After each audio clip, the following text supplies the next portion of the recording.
My name is Anuj. I'm going to be moderating the webinar today.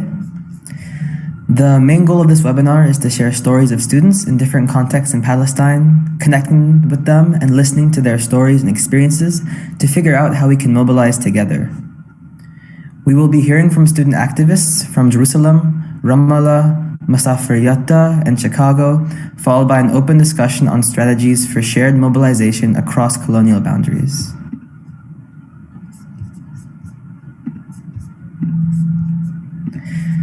So our first speaker is Mayar Barghouti, who's a 20-year-old from Ramallah, a university student at Birzeit University, a volunteer in the Right to Education campaign, and a coordinator of the student club of the BDS movement, or Boycott, Divestment, Sanctions.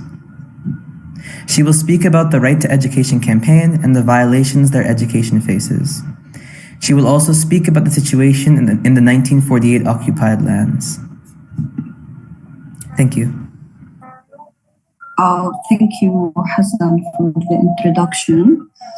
I will start by introducing the Right to Education campaign. The Right to Education campaign is a Palestinian grassroots campaign that is led by students. The campaign was launched in 2002 as a product of a long history of activism at Birzeit University in response to ongoing repression of Palestinians' educational institutions by the Israeli apartheid. The campaign operates within a clear vision. The right to education is the fundamental pillar to reach the rest of our human rights as Palestinians, and it's a tool for resisting the Israeli occupation. And here I will give some facts from Birzeit University. Since 2004, the Israeli military forces have stormed Birzeit University campus for 20 times. And since 1982 until 2022, over than 2,000 students were imprisoned in the Israeli jails. Today, almost 110 students are still under arrest, 30 of whom were arrested since the start of the war in Gaza, since 7th of October 2023, including 3 female students. 31 students were killed with cold blood since 1984, and here I'm talking about Birzeit University.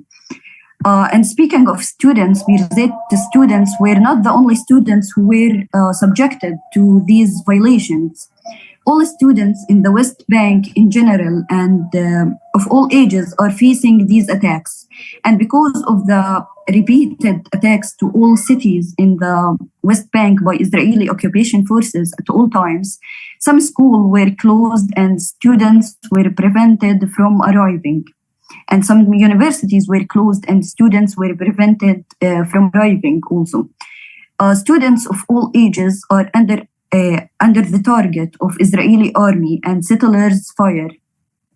And many of them were killed in cold blood and without any reason, just because they are Palestinians. In addition, hundreds of Palestinian children and youth cannot be in their schools, and they are prevented from completing their education due to arrests by the Israeli forces. The number of child prisoners at the end of 2022 reached 882 children of various ages under 18 without any legal rights, according to Aldamir Foundation for Prisoners Affairs. The number of children detained is still unknown at this time due to the large number of arrests, specifically from Gaza. And this situation also applies to university students,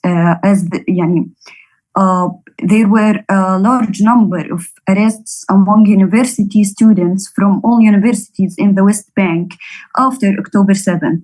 And the student prisoners and prisoners in general are suffering from catastrophic conditions inside the Israeli prisons, where they are beaten, oppressed, and given a small amounts of food and prevented from taking their winter clothes in this cold weather, and preventing to take their treatments or to visit doctor, specifically for sick prisoners. The occupation killed 6 prisoners inside the Israeli jails after the 7th of October due to beating them by using the intent policy of slow death for sick prisoners. And here I will also move to talk about the Palestinian students in the occupied land in 1948 due to their inability to attend. And one of the most important reasons for their inability to attend is the Israeli pressure of them if they talk about anything related to the Palestinian situation, specifically after October 7th. And according to the Adala Human Rights Organization, which works in the 48 occupied land, I quote, Palestinians in the Israeli territories were prevented from expressing their opinions through social media platforms or protests. They were accountable for expressing sympathy for the victims in Gaza or denouncing the genocide crimes committed by Israel. They were brought to court and charged of supporting terrorism. Even the Israeli law considers this case as an opinion expression, while one of the Israeli ministers described the Palestinians as human animals who must be killed. And if this indicates anything, it indicates that Israel is an apartheid state and state that supports genocide and ethnic cleansing. Thank you.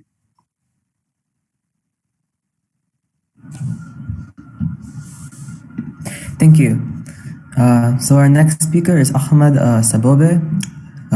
He's a senior engineering student at Birzeit University, a volunteer at the Right to Education campaign, and lives in Ramallah. Ahmed will speak about the situation in the West Bank in general, the illegal colonial expansion, and he will speak about the situation in Gaza as well. Thank you, Anuj, and everyone for organizing and attending this event.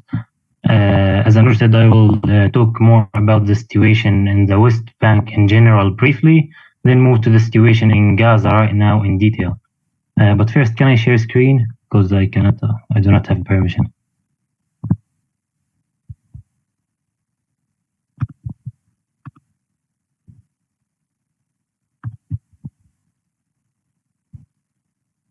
Okay, you can share now.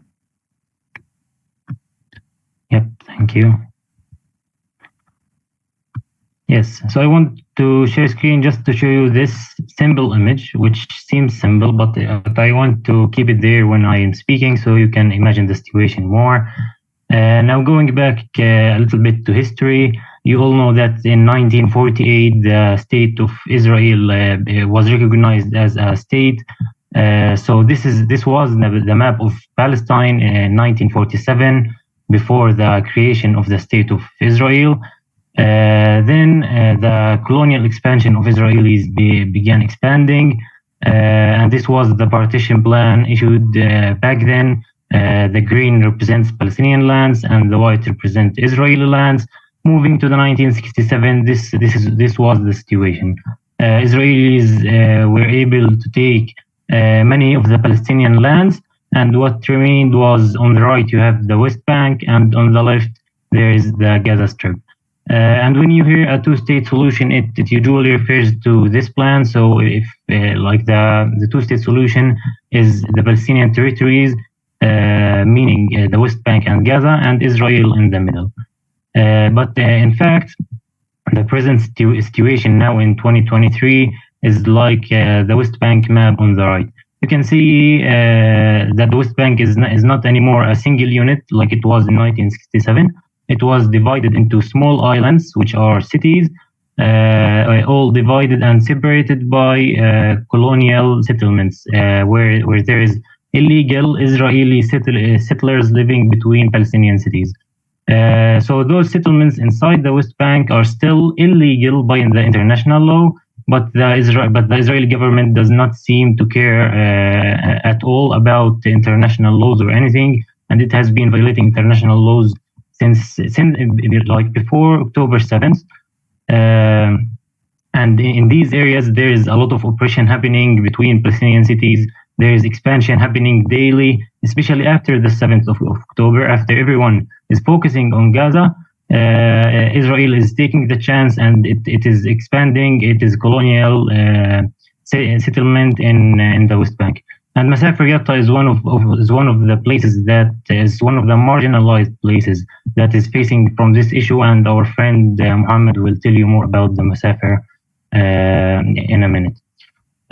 So I just want to tell you, like, this seems already like so complicated in the West Bank. I want to show you how the situation is really like in the West Bank. So this is a map by the UN of the current situation in May 2023 of the West Bank. I do not want to go into details because there is a lot of details, but you can see that there is a lot of divisions. Lands are divided between whether they are controlled by Israelis, Palestinian Authority, or both. And even the lands of the Palestinian Authority are divided into 3 subsections also. And there is multiple areas with different rules. So it is so dangerous for us nowadays to move between Palestinian cities. And when I mean cities, I mean our Palestinian areas. They are only the ones in the yellow that you can see. If we want to move between cities, we always have to cross Israeli borders and Israeli checkpoints. Sorry, and those Israeli checkpoints are controlled by Israeli army. They are not controlled by Israeli police. And the army has the right to kill whoever they suspect. And also, as I've mentioned, there is a lot of settlements between Palestinian cities, and those settlements, they have extreme right settlers living in them, and those right settlers are armed with weapons, and they do know how to use those weapons. And since October 7th, they have been so aggressive, and they have been flooding the streets, and they killed so many Palestinians. And like the UN said that 50% of the times that Israeli settlers were there on the streets and did oppression to Palestinians, they were backed by the Israeli army.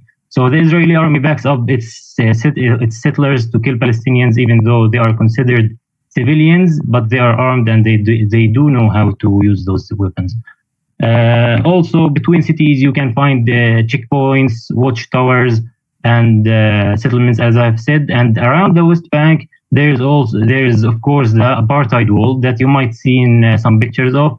This apartheid wall is separating the occupied Palestinian lands and the West Bank. You can see that in the West Bank here in the middle, they went a bit to the east, and this is to include a part of Jerusalem, which our friend Abdurrahman will tell you more about in a minute. So I will stop here talking about the West Bank. I want to speak more about Gaza, because Gaza is the thing, and you know the most aggressive things are happening in Gaza. So I'm now about to give you an update on the situation of Gaza today, marking the 28th of December 2023, and it is the 83rd day of war.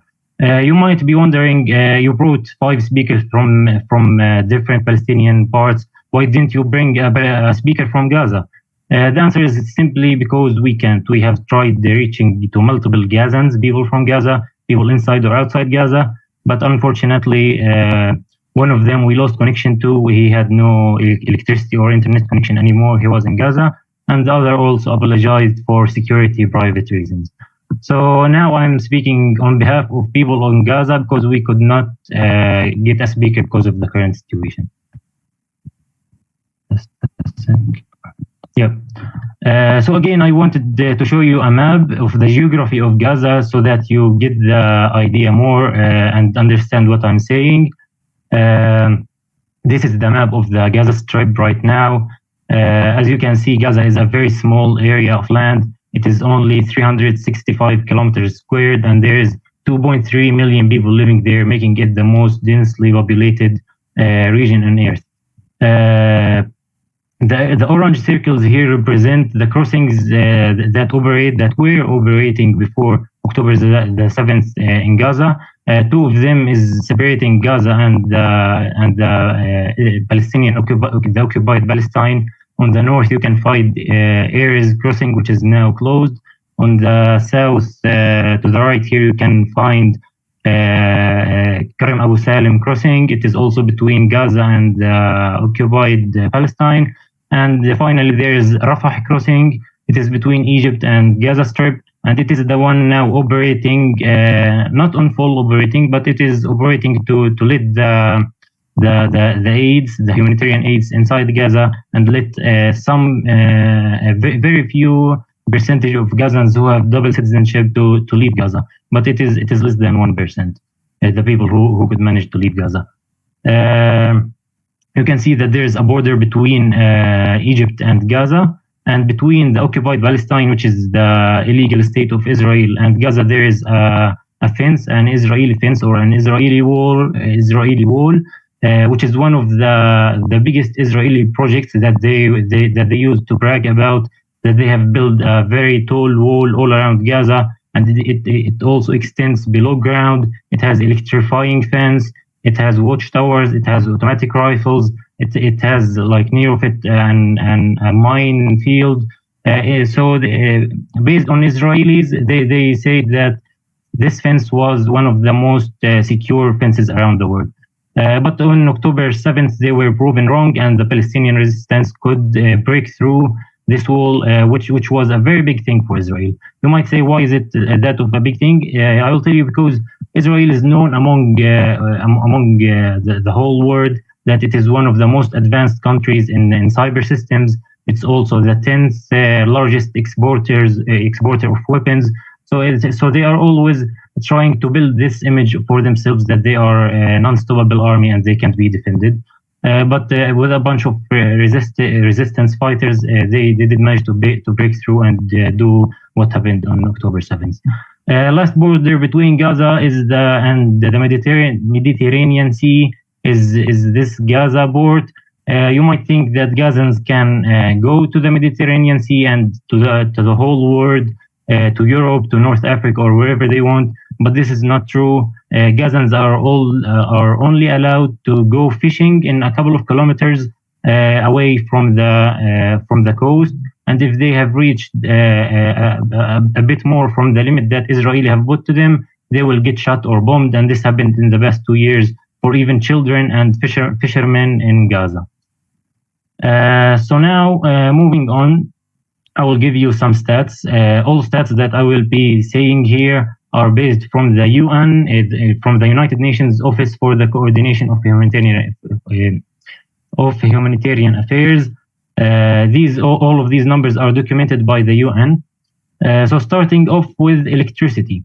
As you have heard that Israel managed to cut electricity and water and food on Gaza, you might ask why. How could Israel cut the electricity? This is because Israel owns the biggest share of supply for electricity in Gaza. As you can see here, the blue is the Gaza power plants, the energy generated by Gaza plant. The yellow or the orange here is the electricity that is brought from Israel. Since the war started on October 7th, Israel decided to cut all of the electricity. So this orange portion is not here anymore. And for the blue portion generated by the Gaza plant, they ran out of fuel, and also fuel is cut on the strip. So now you can see here in the latest months of November and December, there is zero electricity in Gaza, and this is the supply versus demand. So when it is fully gray, this means that it is 100% demand with no supply. As you can see in previous months, even before October 7th, there's always have been this gap, which is in gray, that Gazans couldn't manage to cover. So there's always more demand than the supply for electricity in Gaza. This is why Gaza have faced many blackouts during days. As you can see here, this is the average blackouts per day on Gaza. On 2023, it was 10 hours with electricity, 14 hours without, and this is on average for the whole Gaza Strip. And of course, as we said, in November and December, it is 24 hours without electricity. On October, and since the start of the war, it was 3 hours per day electricity, but then there's no electricity anymore. Moving to speak a bit about the aid to Gaza, we all are hearing about humanitarian aid organizations and people donating to those organizations. So you might be wondering where is our money going? So basically, the UN is on charge of entering the humanitarian aid to Gaza, and as we have said, it is going through the Rafah crossing. But unfortunately, Israel and the Egypt and the government of Egypt are limiting the amount of trucks that enters the Gaza Strip daily. So as you can see here, this is the number of trucks that have been entering daily to the Gaza Strip through the Rafah border.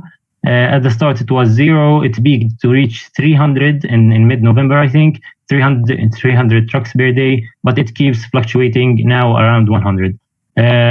What I want to say that since October, it is only 5,346 trucks in total that were able to join, to enter Gaza. But for comparison and for reference, in November 2022, which is last year, 10,790 trucks without fuel, of course, managed to enter Gaza in 1 month. So this is just for reference of how in 3 months only this amount could enter Gaza, and in 1 month in 2022, approximately 10,000 trucks entered Gaza. So this gives you an insight of how is the situation now in Gaza and why those trucks are not sufficient to provide to supply the need of Gazans for food and medications. Moving to speak a bit about the food crisis on Gaza, because we keep hearing that there is a famine in Gaza happening. So these also numbers are from the United Nations and from the IPC. Here you can see that there's 5 phases in those 2 tables. The table above is in November and early December. The table below is the estimated situation in December, January, and early February. As you can see, there is 3 rows: one for the northern governments, one for the southern governorates, and one for the IDPs. IDPs means internally displaced people, because since the start of the war, 1.9 until now, 1.9 million people were displaced. And this is the majority of the Gaza Strip. So as you can hear, there is 5 phases of at this scale provided by the UN and IPC. If it is in green or phase 1, it is minimal. The situation is minimal in terms of danger. If it is 2, it is stressed. 3 means crisis.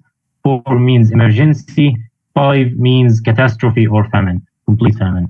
So as you can see here, in November and early December, there is no minimal situation. There is a bit of stress situation, but you can see that the most it is considered emergency by the UN, and there is a bit of extreme famine situation, about 17% in total, and it is estimated to increase in the next 2 months to reach about 26 in total in phase 5, which means complete famine, and the situation is getting worse and worse because we have mentioned that not enough trucks are entering Gaza.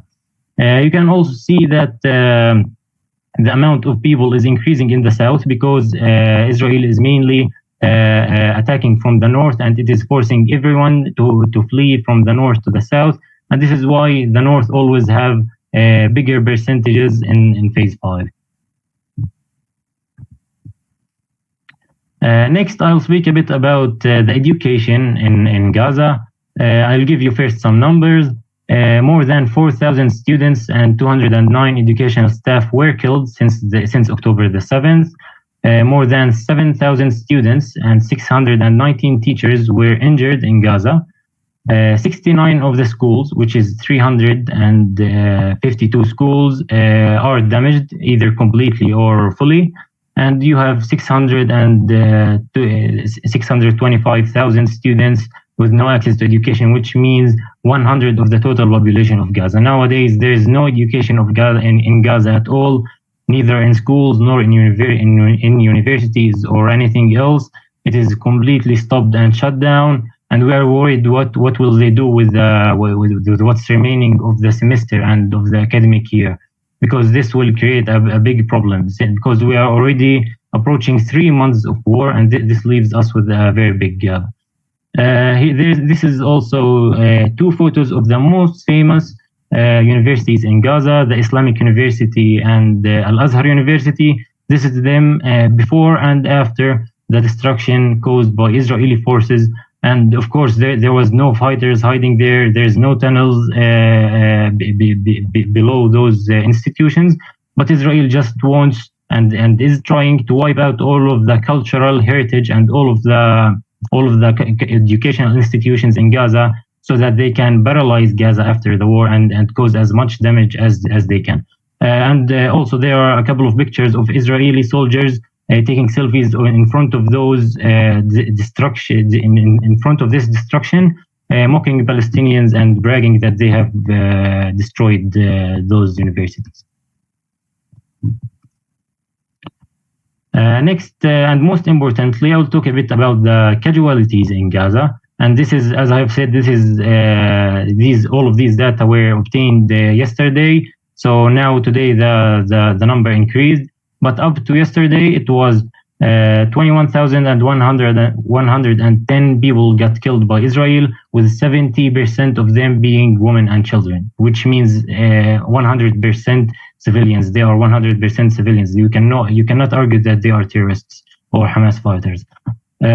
So even if we assume that the other 30 are all Hamas fighters, it is not logical to kill 70% in order to do your job. So this also proves how wrong the Israeli invasion and all of the bombing is. Also, we have here the number of injuries since the start of the war. It is 55,243, and you can see that the numbers are increasing. This is the total number of injuries and casualties since October 7th until December 27th. It has been increasing at a constant rate, and the aggression have not stopped or become less. Also, I've found these data that are worth mentioning. There is 40 civil defense members have been killed, 311 Palestinian medics have been killed, 103 Palestinian journalists and media workers have been killed, 142 UN staff have been killed in Gaza. All of those are completely innocent civilians who were killed by the random bombing of Israel. Also, it's worth mentioning the amount of destruction that Israel caused to the buildings of Gaza in general. You can see here that 60% of the housing units in Gaza have been destroyed or damaged. Just a bit. 352 education facilities, 11 bakeries, and more now. They focus on bakeries and supermarkets to ensure that people are going also to famine and are going to hunger.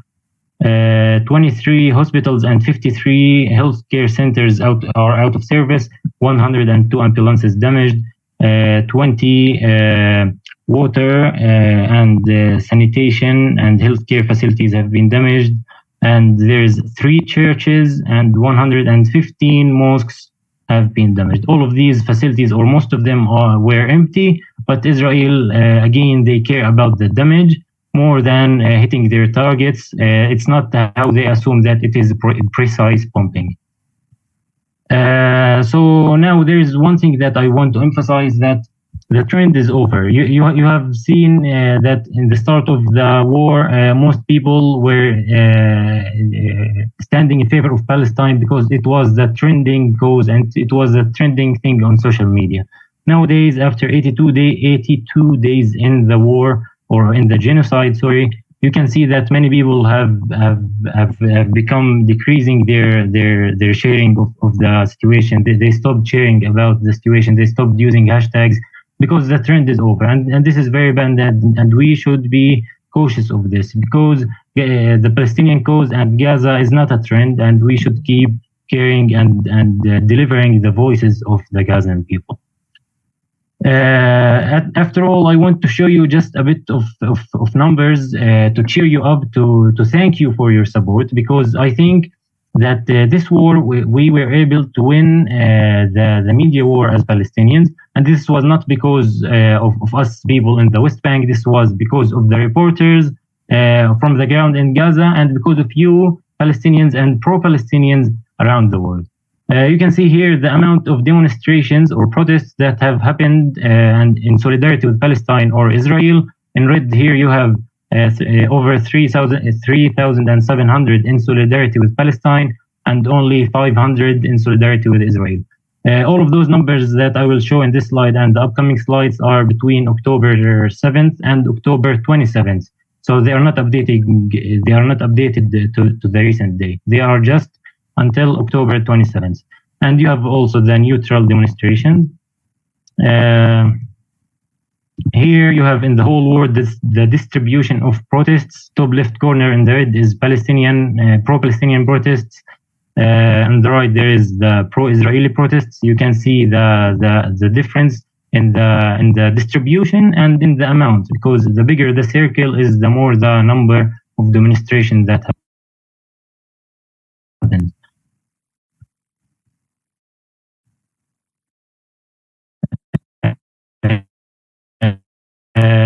And this is the Middle East. Like surprisingly, you can see where Turkey and Islamic countries surrounding Palestine, there were pro-Palestinian demonstrations.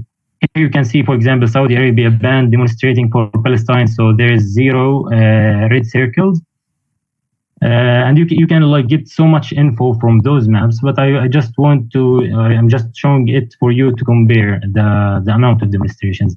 This is in Europe and in North Africa. This also shows how much the streets and the people, who do they support and how much do they love Palestine. And that they see the truth, but it is the government that are complicit.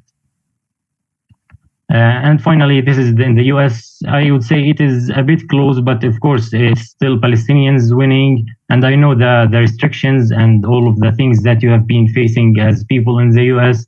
This is why the amount here is close.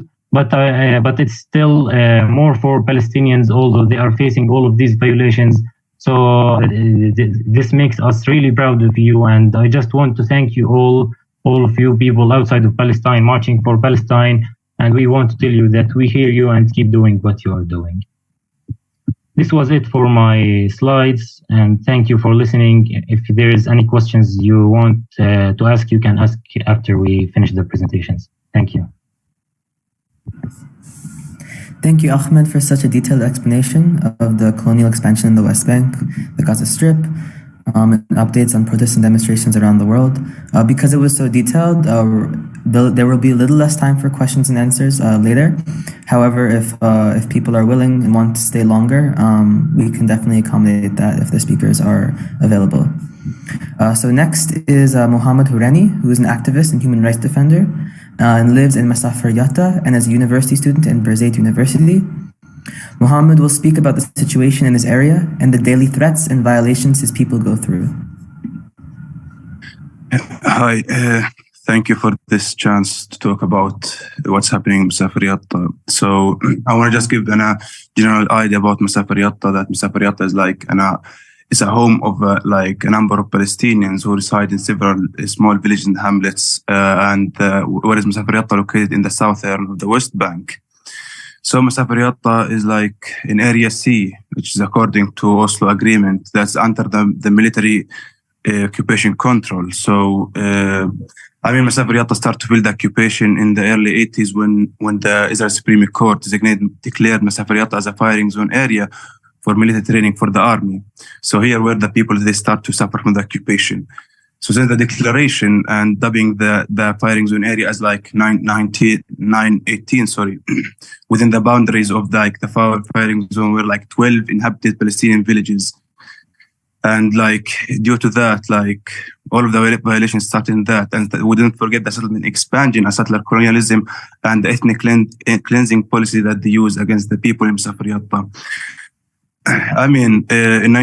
Just to give like some idea about in 1999, the Israeli military occupation have like expelled 8 villages in Masafir Yatta, as they were saying, like illegal living, as the people were illegal living in a firing zone area. In response, the families like petitioned the Supreme Court. And when I say like, because we are in Area C and we are under the military control, so we go to a military court as well. How they deal the Palestinian Area C. So even you go to the judge who will like decide you're like you will give the injunction. He's your executioner, who's like a settler who's living in some of the settlements in the West Bank. So for sure there will be no justice in this court.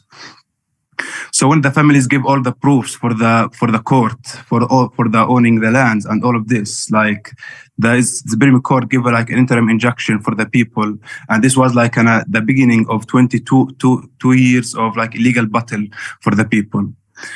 So like following the petition, the court issued an interim injunction, as I said before, is like allowing the people, after they were evicted in 1999, allowing the people to back their homes and to use the land for agricultural purposes, but ban them from any new constructions like building your home or any power or water network, sorry. So like,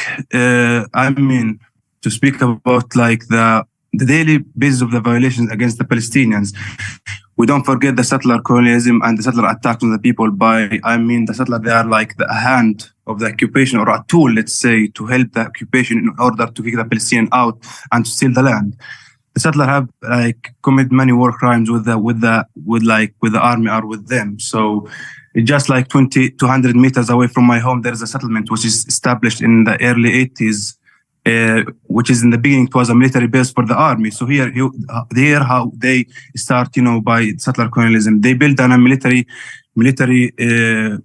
base, and then they start to build homes for the settler and settle them there. And then they give them all what they need from protection, and they just let them go to the Palestinian and attack them and terrorize them from in their homes. This is the general idea of the people who's living in Masafer Yatta and have been facing since the early 80s by being attacked and by the daily violations that we face. I'm like a human rights activist who like born in Masafer Yatta and have like when I born and growing up under all this situation, I have been seeing all of this injustice and all the violations and the crimes that were committed against us. But I was not aware because I was a child, growing a day after a day and year after year, just to be aware about what's going on and to understand what's the occupation mean, what the settler mean, And when I just like reached 13, I just say like, here I should do something for our people, for our rights that are being violated every day.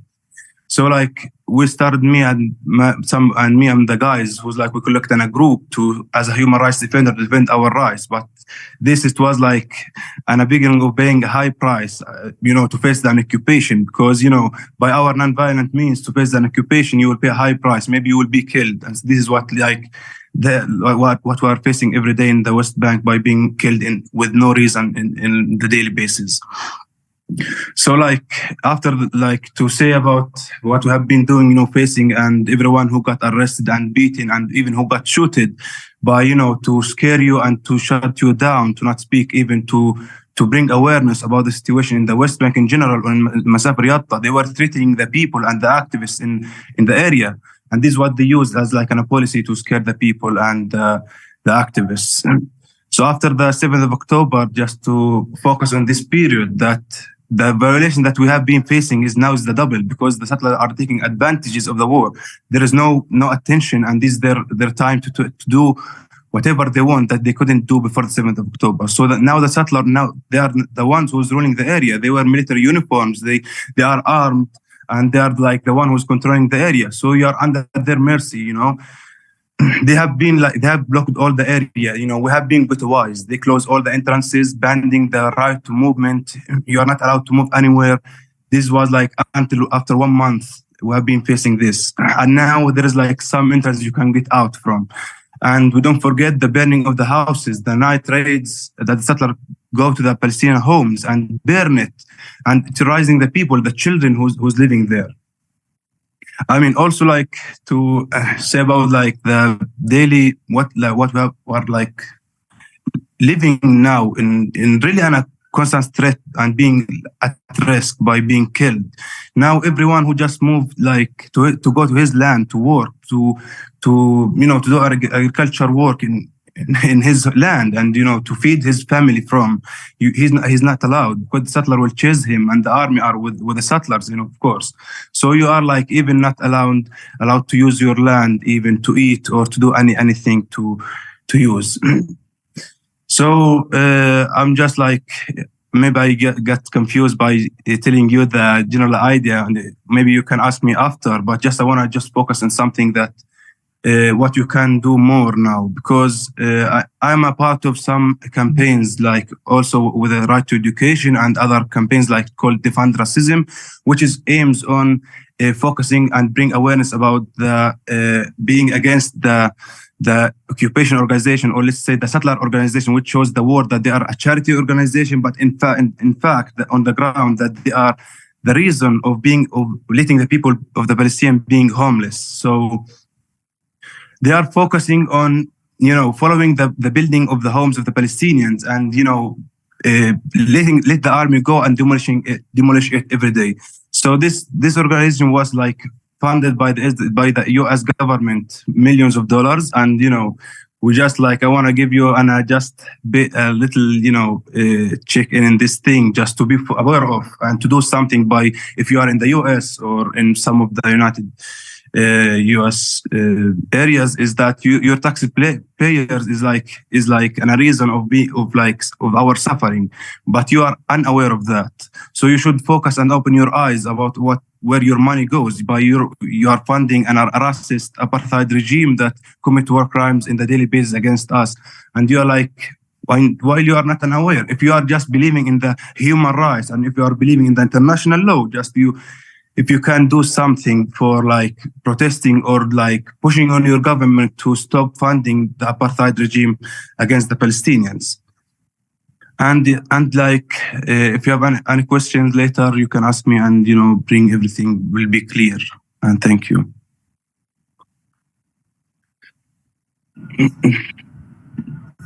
Thank you. So our next speaker will be Reina Atcha, who's a fourth-year gender and sexuality and anthropology double major at the University of Chicago. She currently organizes with UChicago United for Palestine and Students for Justice in Palestine, or SJP. Reina will speak about SJP UChicago and their coalition's formation, and then summarize the group and their actions throughout the fall quarter. In addition, she will also discuss UChicago's complicity in Israeli genocide and apartheid and the repression of pro-Palestinian voices. Hi, everyone. I'm going to try to go through this as fast as I can so we can have more time for Q&A with our other speakers. But so just to briefly give a summary of UChicago United and how we kind of came to exist. I know many people on the call are also members of UCUP. So there was a call to action for a strike, which led to our daily quad occupation, where since mid-October, after October 7th, we started occupying the quad, and many of the people who were a part of it were also members of other orgs in our coalition, like Care Not Cops, UChicago Against Displacement, and Environmental Justice Task Force. And through that, we, as everyone knows, there's been a lot of repression of student organizing across the country. And we saw universities like Columbia suspending their Students for Justice in Palestine and Jewish Voices for Peace. So using the coalition model to kind of ensure safety of organizers and our orgs, and that we can continue doing work. So for UChicago, kind of like the most brief general summary about investments and like the position of UChicago. So UChicago has the Kelvin Report, which is kind of this promise for free speech and political neutrality, which it definitely isn't, as UChicago remains invested, which they also say they're not invested, but it's kind of hard to make that claim when we have the Israel Institute on campus. The university brings Israeli defense former generals to teach on campus. They fund and teach Zionist classes. Certain institutions, certain Jewish institutions are also like majority Zionist.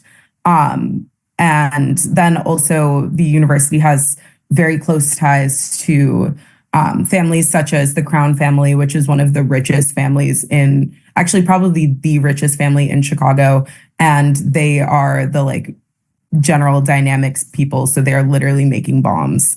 And the university receives tons of money from them, and they are board members. There are many board of trustee members who are very strong Zionists and closely aligned with like literally owning bomb companies that are being used in the genocide. So kind of like, how can a university that claims to care about fearless inquiry arrest students for protesting against genocide, occupation, and apartheid? What is, as university students in the US, there's the question of like, so how do we watch academics, university students in Palestine face direct attacks, universities being destroyed, and our own admin remain neutral on this? So for this past quarter, just to briefly sum up some of the things that we did, we both engaged in direct action and education, which we're continuing to do moving forward, including this event. So as I said before, we had our daily quad occupation from 10 to 3. We started off with making a lot of noise at the start, but then slowly they told us that we can only make noise and protest between noon and 1 and after 5. And so we have had art builds. Our first art build, the art was up for until our Thanksgiving break, and then was taken down, and we did an emergency art build after that, which was taken down pretty much immediately. And all of this art was just solidarity art with Palestinians. And so then we also have had rallies, and we had a sit-in in which I was arrested with 25 other students and 2 faculty members. Fortunately, last week, our case was dismissed. But after that event, we had a joint event between faculty and students at the Crown School. So Crown, which is the General Dynamics family, they put a cap on how many people we could have in. And when more Palestinian students tried to come in, then they told us we were at capacity. So we ended up going outside and having that event there, while also in like kind of facing the fear of speaking, as we saw there was Zionist students who have actively participated in doxing at the event. And then we have confronted the university president. Hopefully we're going to meet with him next quarter as one of our demands. And we've also done banner drops. So we had to do a lot of mobilizing after the sit-in because of the arrests, which of course were like the majority of students arrested were also majority students of color. And that's kind of just one aspect of suppression that we faced, or repression that we faced, also in addition to the fact that the US has a very twisted, messed up justice system. And for the university to put students through that was a lot. And then, yeah, I think I kind of have gone through everything. In addition, like there's a lot of harassment from Zionist students and faculty on campus, a general kind of hostility towards pro-Palestinian students. Yeah, that's all. Thank you, Reina. So our last speaker will be Abdul Rahman Salab, who's a 19-year-old from Jerusalem. They study computer science at Birzeit University, and they're a historical geopolitical enthusiast with an open mind to discuss whatever opinion you have. Abdul Rahman will give a presentation about the situation in Jerusalem and the repression Jerusalemites have been facing. Hi, salam to all. I am Abdul Rahman Salhab from Jerusalem, as said. So let's end this. Okay. So to begin the Jerusalem story, we have to at first describe the basics of Jerusalem. Jerusalem was occupied in two periods as of whole Palestine. In 1948, West Jerusalem was taken and now is recognized as part of Israel. And in 1967, the east side of Jerusalem, where all of Palestinians now live, was occupied. This is the old city of Jerusalem in the 19th century. And in the photo, in the lower part of the photo, there is the Moroccan neighborhood. The Moroccan neighborhood was a flourishing neighborhood in the old city of Jerusalem. My grandfather used to live there, and it was a very lively neighborhood. There were marketplaces, mosques, a lot of houses, and it was just an old neighborhood as of all of the old city of Jerusalem. Now, when the 1967 war happened and Israel occupied the east side of Jerusalem and with the rest of the West Bank and Gaza Strip, they demolished the Moroccan neighborhood. Why? Take place for an open area for Jews to pray at the Western Wall. So my grandfather's house were destroyed, demolished, as well as with hundreds of other houses. People had to relocate. Some of them returned to Morocco because they were Moroccan after all, and some of them relocated to different parts in Jerusalem and the West Bank. Some even went to Jordan. And now it is an open space for Jewish settlers to pray in. And a note to give that the Western Wall is actually a part of Al-Aqsa Mosque, which you see in the background. It's a vital part of it, and it is a Muslim heritage organized or recognized by UNESCO. And now Jews pray to God, and they hope that God accepts their prayers on top of the Moroccan neighborhood that was demolished 50-ish years ago. So that's my backstory, my family's backstory. And let's go to the modern map of Jerusalem. Now, this map looks complicated at first, not as complicated as Ahmed's map, but there's three things I want you to learn from this map. Now, the blue zone is actually illegal by international law settlements in East Jerusalem, and it's actually a very big part of East Jerusalem. The yellow areas is where Palestinians live, and the green areas is where Palestinians cannot build any buildings. So if any buildings were built, they will be demolished immediately. And the most important fact about Jerusalem is that it's separated from the rest of the West Bank with the wall. The wall is similar to the line in the line in the red.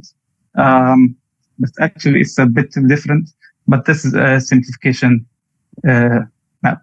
So the red circles is actually checkpoints in which Palestinians in Jerusalem have to cross each day to go to the West Bank and back. So when I go to my university, every day across a checkpoint, I take 2 transportations to the university and 3 transportations back because there is a checkpoint.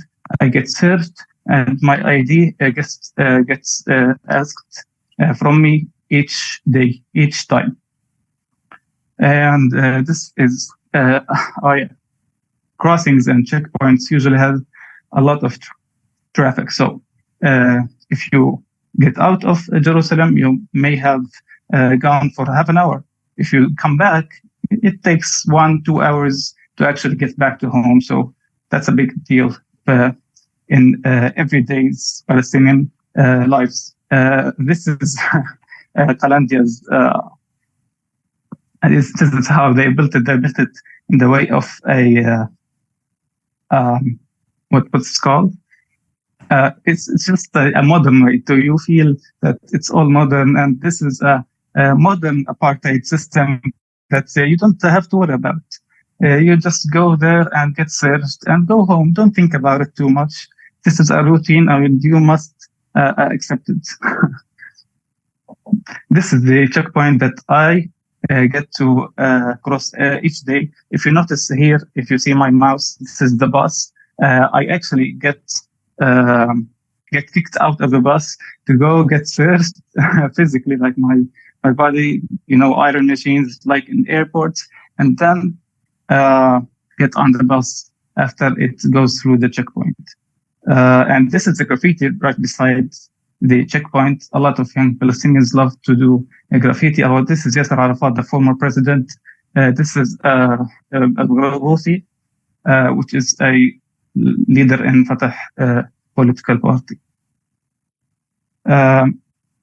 And this is the wall that separates Jerusalem from the rest of the West Bank and Israel from the West Bank. It actually eats 10% of the West Bank. So it isn't like between Israel and West Bank. It actually eats a very large margin of the West Bank, including East Jerusalem.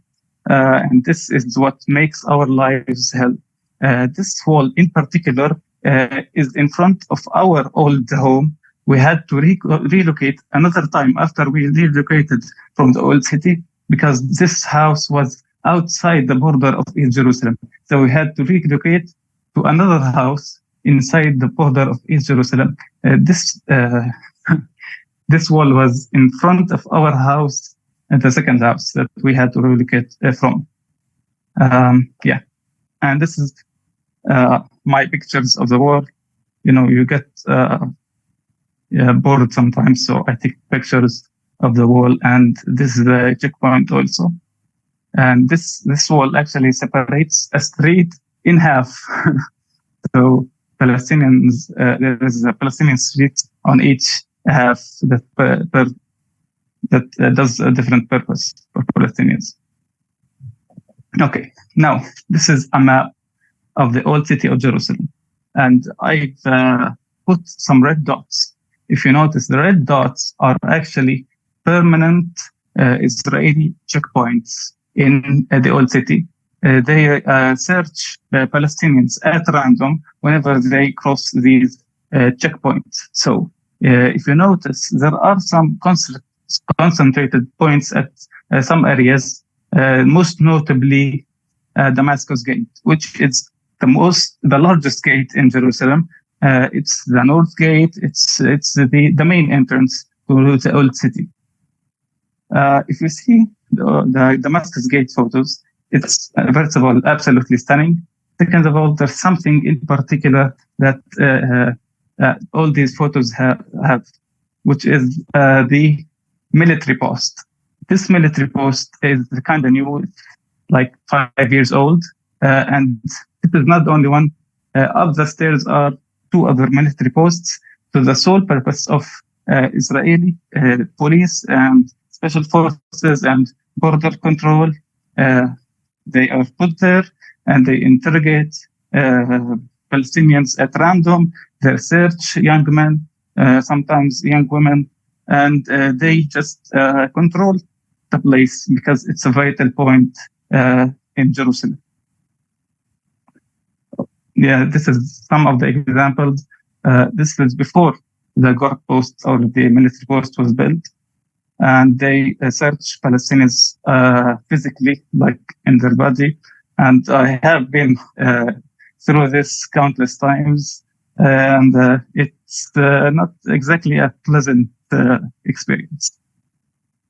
And yeah, if you go inside this military post, there's 3 things that they do to you. They search you, they check your ID, and sometimes they do beat you up.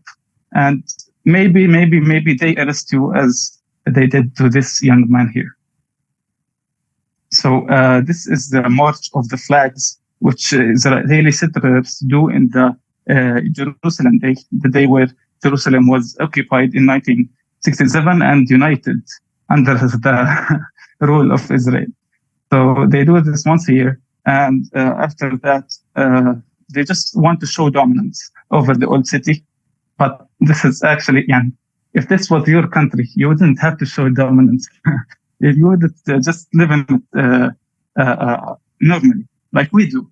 This is a normal Palestinian gathering in Ramadan, because the Bab al-Amud Damascus gate is Ramadan. It's such an important place for young Palestinians to gather and hang out in. And this is an example of a checkpoint in the old city. This is the Al-Wad road in the old city, is the most important road in the city. And this checkpoint, they have stopped me countless times in my life. So back to the map. There is actually one more place that checkpoints are dominant in, and that is Al-Aqsa Mosque. So if you see here, Al-Aqsa Mosque is this very big squarish area. So these dots are all of the entrances to Al-Aqsa Mosque. And Al-Aqsa Mosque have the Dome of the Rock and Al-Qibli Mosque all inside of it. So it's a very big area. This is not the sole mosque. This is not the sole mosque. It's all part of Al-Aqsa Mosque. So this whole picture here, this whole area with its trees, with its staircases, with its domes, all are part of the mosque. And what are the Israeli forces trying to do? They are trying to steal it. They are trying to build their own temple in Al-Aqsa Mosque. And of course, Palestinians in general and Muslims in particular absolutely refuse this. So Palestinian settlers, every day they come, they raid Al-Aqsa Mosque with the Israeli forces following them to ensure their safety. And they, there's two times when they get in from 7:30 a.m. to 11:30, and from 12:30 to 1:30 p.m.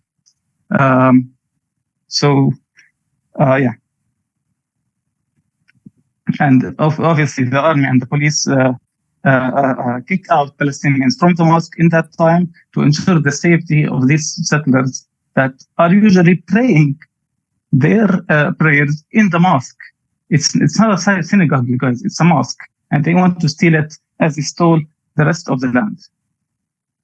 And this is so, okay, this is Itamar Ben-Gvir. He's a far-right minister in this current government. He's such a horrible person. He's called out to cleanse Gaza, to flatten Gaza, and to ensure that Al-Aqsa Mosque turns into a synagogue, and the visitors must visit Al-Aqsa Mosque, and Al-Aqsa Mosque is under Israeli domination, and all these horrible things. And this is a newspaper stating that 427 settlers raided Al-Aqsa Mosque in the Hebrew New Year. So in the opposite side, we refuse this. So we demonstrate and we try to stop settlers from entering, because this is our mosque, and it's actually the most important area in all of Palestine, and it is the second holiest place in Islam after Mecca and Medina. So it's a vital point, and it's actually a free area for us to express our opinions and express our feelings. So there are multiple demonstrations, and people come here to learn, to play, to eat, to play soccer, football, to do whatever. It's not just a mosque. We live in Al-Aqsa. Al-Aqsa is my second home, is every Palestinian's second home. So in react to that, the army shoots protesters and raids Al-Aqsa Mosque frequently. And you don't want to see this. You don't want to see this image in real life, because I did. And when I did, I got injured. So they actually raid Al-Aqsa Mosque, and they try to make it empty of Palestinians. just for the sole purpose that it isn't your mosque and we want to do with it as we please. And this is one of the incidents that they barged in one of the closed mosques and arrested all the people in there, brutally, of course. And this is, I was in this day, this is all an image that the young Palestinians drew from, like, with the rubber bullets. These are rubber bullets. Trust me, they feel like real bullets, okay? So they drew the Dome of the Rock with the rubber bullets, and they wrote in Arabic, "You shall not pass."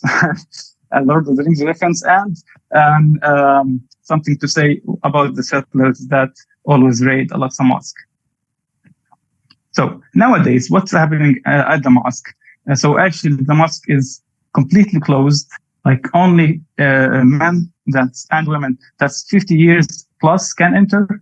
So this obviously rages the Palestinian community, regardless of religion. You must see that Al-Aqsa Mosque is important not only to Muslims, it's important to all Palestinians, because even the Christian Muslims in Jerusalem, they love Al-Aqsa and they eat in Al-Aqsa and they gather with their friends in Al-Aqsa, and they love Al-Aqsa. It's part of their routine, it's part of their life. And when they close Al-Aqsa, that's an intimidation for us. These are all the peoples that are not allowed to get in Al-Aqsa, and this is my personal photo, and all of the other photos are, almost all, are from my visitors, my shots. I pictured them. And these are soldiers preventing men and the bus attendees or the bus riders from going to Al-Aqsa in the Friday prayer. And this is another checkpoint that Israelis make every Friday to make sure that Muslims don't get in Al-Aqsa Mosque. So this is very vital to them. And when they close Al-Aqsa, this is at night, we, regardless, we pray to the closest point to Al-Aqsa. We don't care. This is our land after all. So we are gonna be there, whether they like it or not. And this is at the Friday prayer in the street, because they refused to let in these young men to enter Al-Aqsa. And after that, they throw stun bombs, smoke bombs, gas bombs primarily, and they arrest some of these prayers. And I just want you to look at how we see the news in Jerusalem. This is the news in occupied Jerusalem. Some houses were demolished. A man was arrested from Al-Aqsa Mosque, and settlers raided the mosques. This is a daily that happens in Jerusalem. House demolitions, arrests, and raids on Al-Aqsa Mosque.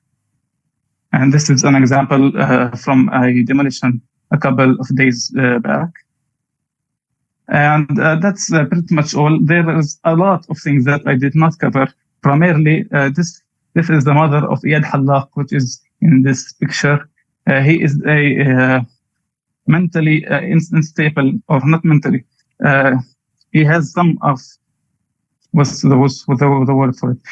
He's a disability in his brain. So he's 30, but he has a mind of a 3-year-old. The Israeli occupation forces killed him while he was in his way to his school with his tutor. This is his mother, that is his father, and the next photo is the photo of his mother after hearing that the killer of her son was sentenced to be innocent. So that's an image that's burned into my mind, actually. And one of many mothers of martyrs here in Jerusalem and in Palestine generally. So that would be all. I just want you all to never stop talking about Palestine and have Palestine in your hearts always. and to feel free to ask me whatever you want, and to keep ensuring that this is a freedom movement, and it shall not stop until either we die or they get out of our land. Thank you for listening to me, and that will be all. Thank you again, Abdul Rahman, for the wonderful presentation. We're going to move to the question and answer section. So now anyone can put questions in the chat, but for now we do have a couple pre-planned questions. So I'm going to open this to any of the speakers, and again, thank you to all the speakers today.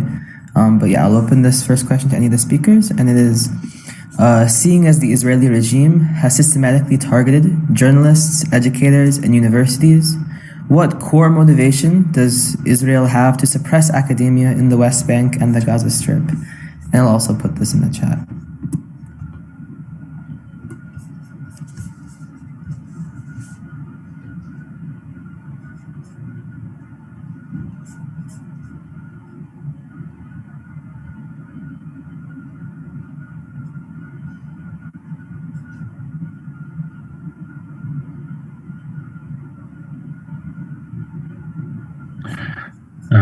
I can start with answering this question. I think, and I want to emphasize that Israel always tries to target Palestinian highly educated figures and education in general. They try to control education because they know education is one of the strongest weapons that we use as Palestinians. By the way, Palestinians have has a very high literacy rate, even in Gaza, which is one of the poorest places in the Middle East. It still maintains over 90% literacy rate, and for girls also, there's over 52% of girls are educated. So this shows that Palestinians really care about education, and we know the importance of education, and they know that education creates a danger for them. So they not just do the things that you have written, they also try to bring it further and control our curriculum that is presented in schools and in universities, getting away from the school curriculum some words and some of the topics that they think that it will affect them negatively. So they force our government to take these things out of the curriculum.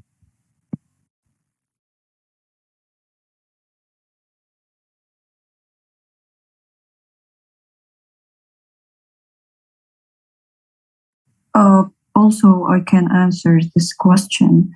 I think Palestinian students use their education and knowledge in order to get rid of the occupation, and this was demonstrated recently by targeting journalists and in Gaza, and closing the channels that convey this truth after this international pressure, as I think.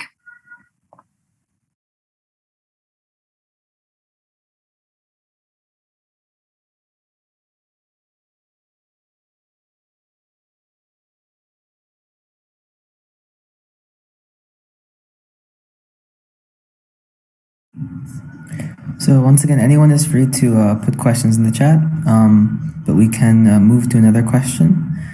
So the Right to Education campaign was founded in 1988 during the first Intifada. How have things changed for the campaign throughout its history? How have tactics needed to shift or not shift over the years? And what does this change or lack of change mean for the future of the campaign? And I can put that in the chat as well.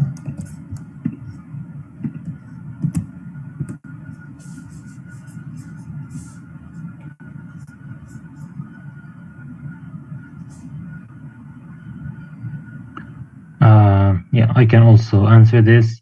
By the way, most of us here are new volunteers to the Right to Education campaign. But what I can add is that Right to Education campaign, with its current name and with its current role, started officially in early 2000s. It was earlier called the Prisoners Committee, which has a slightly different purpose, but with its current name, it's the Right to Education campaign since the 2000s. Its role have of course changed throughout the years based on what's the situation. Like for example, in early 2000s, there was the second Intifada, so it had to change according to this. But nowadays, what the right education mainly does is document all of the violations that we face as students and the education in general in Birzeit University and in other universities face. It also tries to do webinars like this and to receive foreigners who come to Birzeit University and gives them lectures on the current situation in Palestine and the violations that education faces. I hope this answers some part of your question.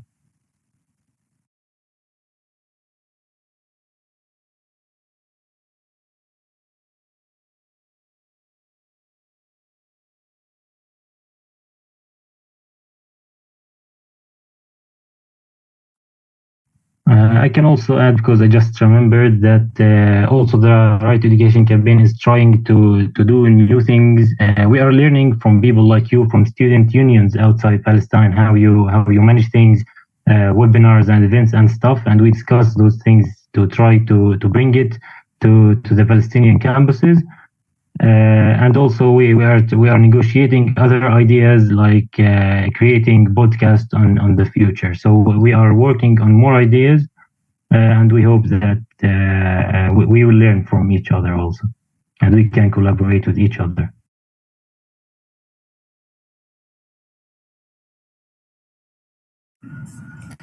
Thank you.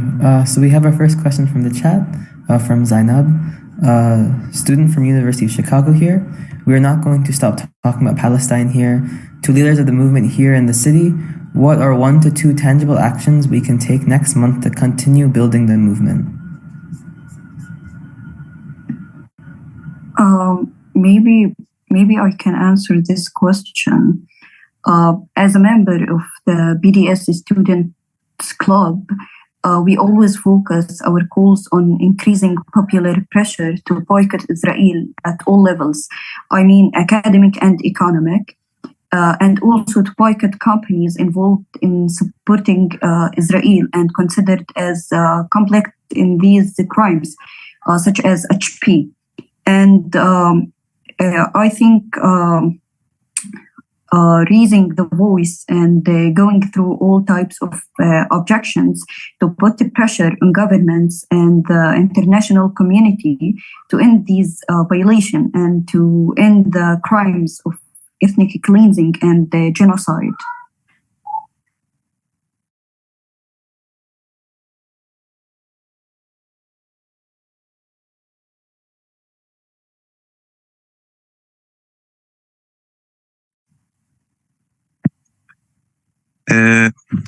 I would answer about the last question that says about the personal setbacks and challenges that we faced as like an activist. I mean, during our activists, as for me to say about my personal thing, and maybe most of the guys like have faced this. Like, I mean, the first thing, the threats and the punishment that the occupation put on you. First thing, the jails and the bills that you should pay about when you are jailed.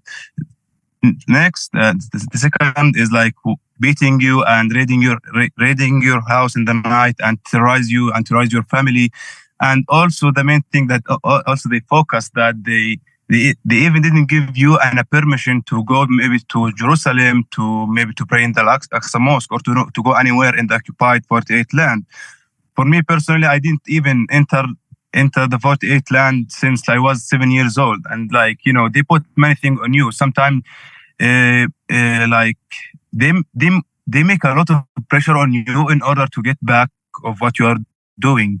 And you know, by anything, I don't know, like what I faced, like terrorizing your family, putting you in a constant threat and let you feel that they are everywhere, they can do anything for you in any moment. So I mean, we have been facing many things. So now, like, we have a center for our group, like called Youth of Sumut, also like under threat of being demolished. I mean, I forgot to say to talk about the demolition that being happening in Masafar Yatta, I mean, like, I'm sorry I lost many things to speak about that what was happening in Masafer Yatta. You know, people until now are living in caves and tents, and even the tents are not allowed. They just confiscate it and to put a lot of pressure on the people in order to evacuate from their homes. Even if you bring a tank of water to drink, they will just confiscate it. If you have a donkey, imagine a donkey. If you want to move with a donkey, they will confiscate it. Imagine with the cars. So they put many limits on the people and to make their life harder and harder. To let them to lose the hope for liberation and for all this. But I mean, as a Palestinian community, you have this community communication of by giving ourselves and everyone giving the other the hope and giving him something to motivate him to continue, because we have nothing to lose. Everything we lost. We have lost our rights. We lost our we're going to lose our land more and more. So what else we need to lose more, to move. So, I mean, nothing is more important than our identity and our home. So this is what I'm a part of, if I asked to answer the question. So, yeah. Yeah, I would like also to add to what Muhammad says from what they face in the Masafer, especially. I want to say how we face, what we face as university students, especially students in Birzeit, because Birzeit is known for its strong student activism. So in Birzeit, you do not have the right to association or assembly. You do not have the right to freely elect who you are. And I mean, you do not have the right by this. It's the Israeli occupation who takes these rights away from you. Because if you decide to be associated with a certain political party, they will send threats to you by text or by phone calls, because there is a special military captain assigned for Birzeit University. He's in charge of managing the whole situation in Birzeit and ensuring that nothing against Israel is happening in Birzeit. They follow up with our elections very closely. Also, students in Birzeit have faced so many violations, from killing.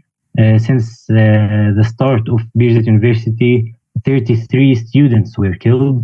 In the November of the last year alone, 3 students got killed. Also, the continuous arrestment and imprisoning for the university students. Right now, I would say that most of the student council heads and active members are on Israeli jails. They have took some from the university campus, and the others they raided their homes in the middle of Ramallah, which is inside the West Bank, and it is where the Palestinian Authority headquarters is at. Also, they do continuous raids on campus. The Birzeit University campus have been raided 21 times. The last one was in also November of this year, where they raided the campus. They have beaten up the security guards, and they messed with the properties of the student movement. So student movement, especially in Birzeit, is facing a lot. And I would say that since October the 7th, most of the active students on ground who Israel is scared that they will mobilize and do protests and make people move, they took them all into Israeli jails.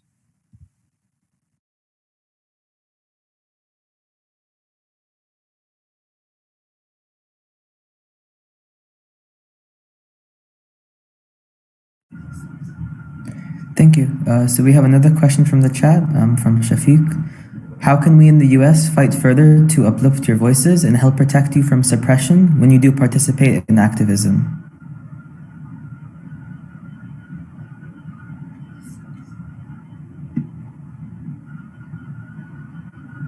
Actually, I might have an answer to some of a part of that question. For you being American citizens in the US, you have the right to influence upon the local politicians and the local political candidates to actually push to call for the rights of Palestinians in the occupied territories.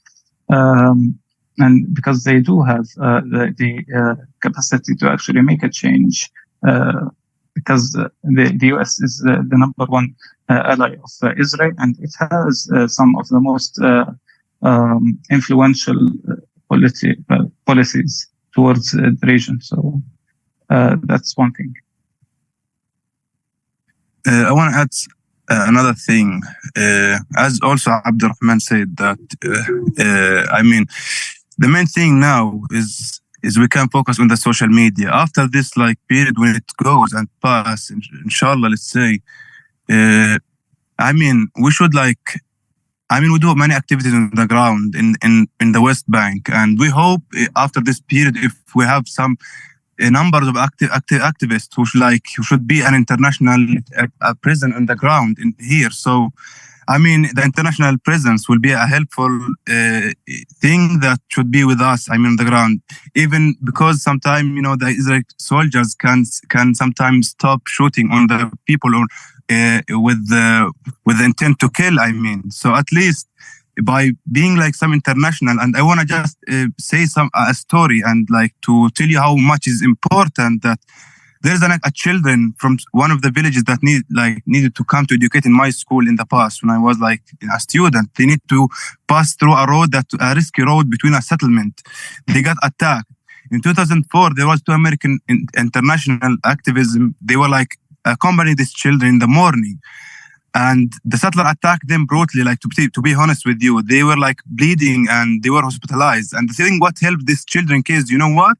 Is one of them, his mother was in the American Congress, which did a big pressure in the Israeli Knesset to do a solution for these children because there was an international attention and intervene, after this attack. So now the children, there is an Israeli military regime who is obliged to bring these children to school. But now since that time until now, the apartheid regime, it will never stop because this army believe that these children is anarchists and they are like a terrorist. What they see these children. So sometimes they didn't come. Sometimes they are like, they are obliged to do this job to take the children safety to their school and back, which is in my village, the school. So I mean, the international attention and presence is really, really important. And now the occupation is really trying to kick out the international presence, which is they have been banning like around 10 to 15 international activists from entering Palestine. This is like a message that they don't want any attention on the West Bank about all the violations in the daily basis. And also join the campaigns that we did, like, for example, right to education and defund racism. As I said, we focus on the Israeli occupation colonialism organization. So, and FAZ, a campaign which is helping the Palestinian farmers every year in the season of the olive harvest, that help the Palestinian farmers to stand with them, to protect them, to support them.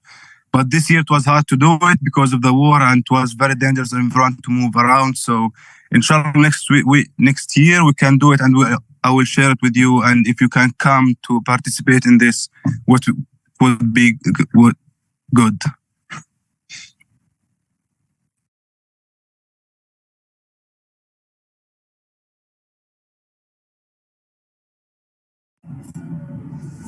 Thank you again. So next question. Have the Palestinian students in the West Bank and Gaza been able to collaborate with fellow students in the 48 occupied lands?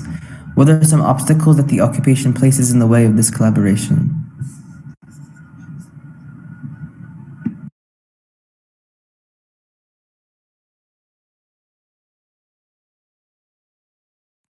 Okay. I would also to answer this.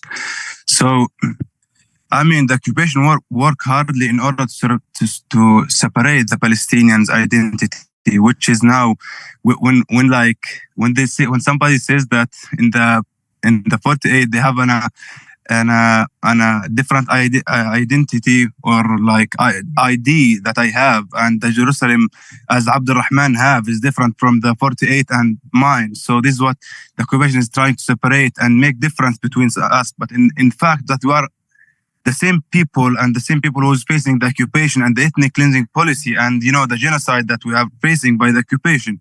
So here, like, by my activism and my group activism, we have connected with many Palestinian groups who's living in the 48. By doing a daily activity in Masafar Yatta and other cities like Bethlehem and other cities in the north of West Bank, in order to clarify the problems that we are facing from the occupation, in order to break the barriers that we are facing from the occupation. So there is of course the difficulties to connect, because we cannot go inside the 48 occupied lands, because most of us are rejected to have a permission, like me and other guys and activists. So I mean, the occupation is making everything difficult in anywhere you go. But as I said, like, our hope and our power is continuing to never finish. By, like, when they commit war crime, like, our power, it grows, to never stop. So I mean, they will never cut our, like, connection with our people in the same area where we are living also. Yeah.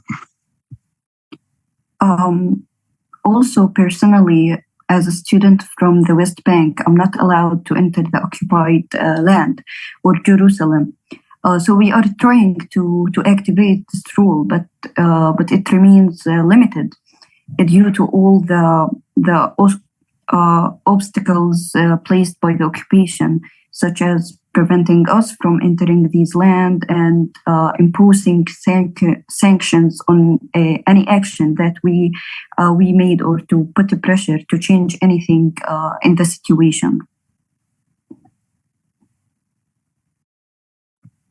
I would like also to add that nowadays it's not the correct time to try to collaborate with the 1948 students, because the students living in the 48 lands and studying in the 48 universities, they are first of all, they are forced to carry Israeli nationalities and Israeli passports, and also they are the only option, or the best option for them is to attend Israeli universities, because there is no Palestinian universities inside the 48 lands. So them attending Israeli universities means that there's so many restrictions on Palestinians' activism, and even in creating Palestinian unions like the ones you have in America and that we have in the West Bank and Gaza. So the thing here is first, the limitations that they are imposing in students studying in the 48 universities. Also, nowadays, after October the 7th, Israel is most afraid of those students and citizens, Palestinians who are living in the 1948 occupied lands, because they are in direct touch with the Israeli population. So they are literally arresting them and beating them up whenever they do any small thing for Palestinian. Even I think if any one of you who's closely following up with our cause, you might have seen some people being beaten up in their homes and taken from their homes, because they are Palestinians living in the 1948 lands, and they just liked a post on Instagram supporting Palestine. So nowadays, the repression against the 1948 Palestinians is very, very strong and very dangerous.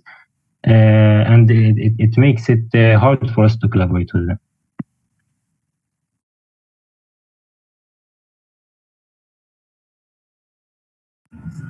Thank you to all of our speakers again. We're just going to end with one last question, and that is, what writers, books, films, or other media have helped to build your program and tactics? That can be right to education, defund racism, or boycott, divestment, sanctions. Do you have recommendations, especially for people in the imperial core, attempting to raise awareness and grow the movement for Palestine?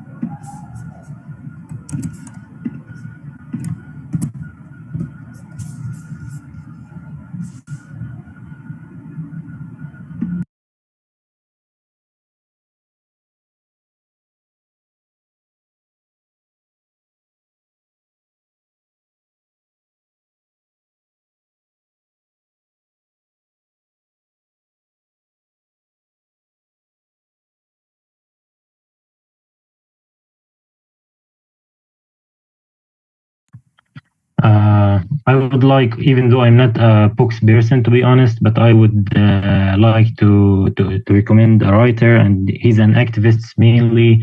He's a Jew activist that I think many of you might know, which is Norman Finkelstein, I think his name. He's a Jewish activist. His parents are Holocaust survivors, and he has some books about Palestine, and he has devoted his life for Gaza. So he's one of the Western Jews who share the truth and who defend the truth, and who prevents some Zionists from using the Holocaust as a justification for their crimes. So if you do not know Mr. Norman, I recommend checking him. Yeah, and Abdurrahman just send another thing in the chat. You can check it.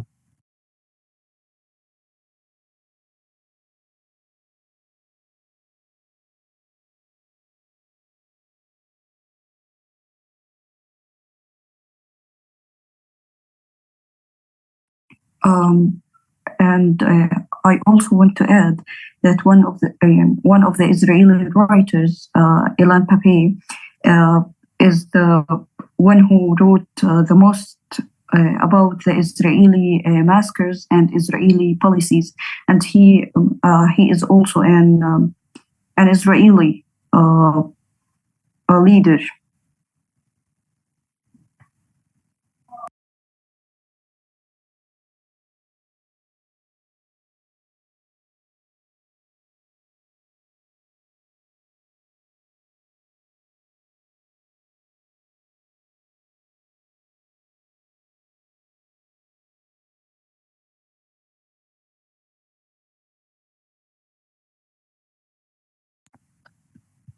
I would also, for the same writer, Ilan Pappé, the Israeli writer, I would also recommend 10 Myths About Israel that talks about myths from the past, present, and future about Israel. Myths linked to wars with Israel, Gazan issues, two-state solutions, all this complicated stuff. But it's actually very simple. He puts it in a very generic way, and it's quite nice.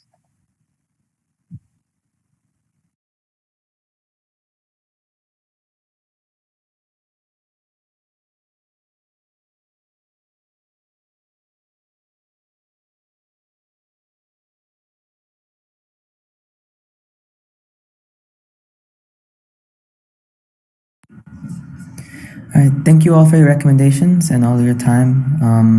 And thank you everyone for coming. But that'll be all today.